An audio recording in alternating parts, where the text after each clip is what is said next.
Hi, this is Tony at Tony Edwards Guitars. Just wanted to show you the last guitar I finished in the workshop. Finished this last week. Yes, it's a copy, it's a Les Paul, but a Les Paul with a difference. It had to be built for a very specific customer who is vegan and didn't want any animal products in his guitar. So out goes the high glue, replaced with Type Bond 2, sorry. No mother of pearl. He also didn't want any plastic hardware, so all the plastic hardware is gone, and we've gone for chrome pickup surrounds, chrome knobs. Actually, they were really quite difficult to get and very expensive. I was quite surprised at that, because when I used to put these chrome knobs on, they were a couple of quid each. They were nothing. Now they're nearly a tenner each. It's nuts, isn't it? Anyway, in all other respects, it's a normal Les Paul. So let's have a listen to this. The clean sound is quite nice.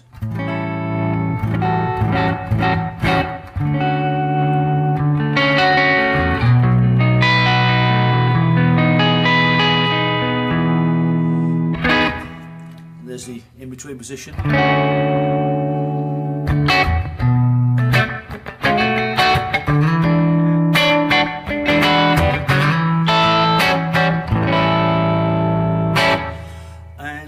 The bridge position, and it's typically Les Paul sounding.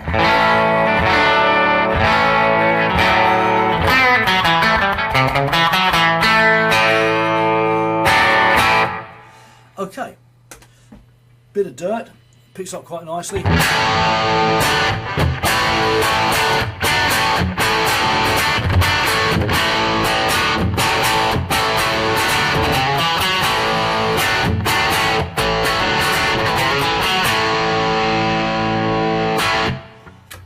Neck position is nice and bluesy.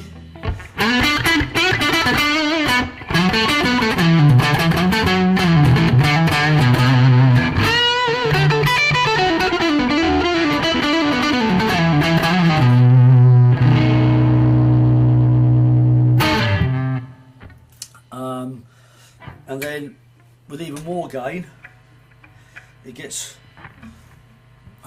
fairly clear.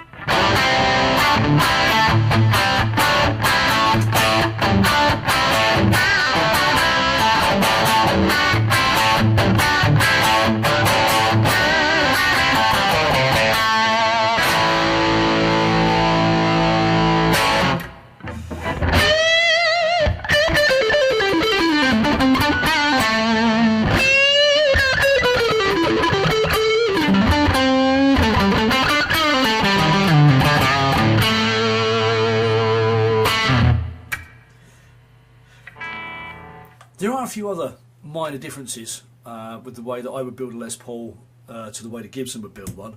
Not only that I'm building it totally by hand. Firstly, the neck on this one's actually a little bit bigger than standard, because that's what the customer wanted. He came in and put his hand around the neck and we carved it down to shape for him. Although the widths are the same, it's just a little deeper. Secondly, there's that angle. That's just over 10 degrees. I won't build with a 17. I don't think it's necessary, and I think it's one of the big reasons that Gibsons don't hold their tuning as well as they might. Normally, if I was building a Les Paul or something of very similar nature for a customer, I would taper the headstock and use my own headstock design. But the customer desperately wanted the open book headstock, which is one of the reasons we reduced the angle, because we didn't want to have tuning problems. Sort of just generally making life difficult. The other thing is the volute. Okay, now I know that this is quite a controversial subject with Les Paul fans, but I challenge anybody to actually feel a volute on a guitar if they're built right.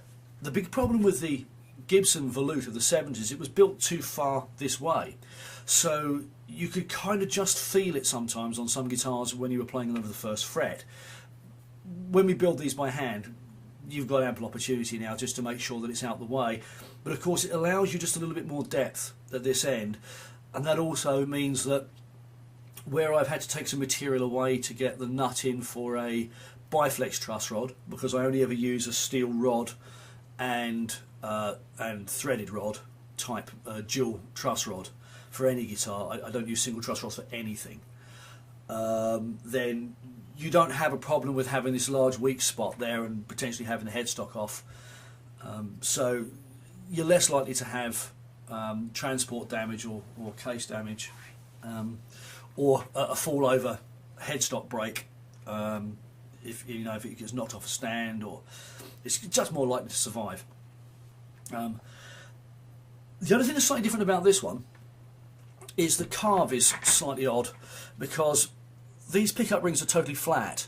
I couldn't get curved pickup rings in full chrome, only the tall ones, and the customer wanted the flat ones. So we actually set the centre of the guitar flat, which makes this cut here slightly deeper. But the rest of the guitar is very much, it's just standard Les Paul carve. There's nothing really any different about it. It's a lovely piece of sort of, it's not flamed maple, it's more a quilted maple. And again, normally if I was doing this for me, I probably would have dyed it black first, then taken the black out of the top and then sprayed it red, so that the contour of the wood would come out a lot more. But the customer wanted it quite plain. He felt it was too flashy, he didn't like it. Likewise, because he didn't want any mother of pearl, we didn't put anything else in, because the plastics that we looked at looked cheap, a little bit tacky, and a little bit too yellow almost, and they stuck out a little bit too much, and we didn't want that. So there you have it. It's basically a Les Paul, and it sounds like a Les Paul.